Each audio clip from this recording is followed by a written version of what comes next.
প্রথমে ভালো করে পেঁয়াজটাকে ভেজে নেব, তারপরে ভুড়ি কচু, চিচিঙে, বরবটি, কড়াই এগুলো দিয়ে অল্প নুন দেবো, নুন দিয়ে নাড়াচাড়া করে দেবো। নাড়াচাড়া হয়ে গেলে ভালো করে ভাজা হয়ে গেলে এখানে ভেন্ডি আর চিচিঙে ভেজে রেখেছি, লঙ্কা গুঁড়ো, হলুদ গুঁড়ো ও কাঁচা লঙ্কা বাটা দিয়ে ভালো করে আরেকবার সবজিটা ভেজে নেব।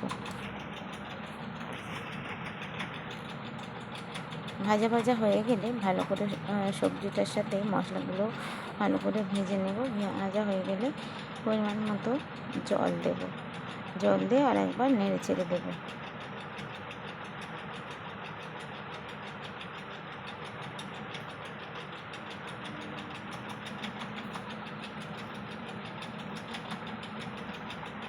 একটু নেড়ে চেড়ে দেবো মশলার সাথে, যাতে সব সবজিগুলো ঝোলে ডুবে থাকে, তাহলে তাড়াতাড়ি সিদ্ধ হবে।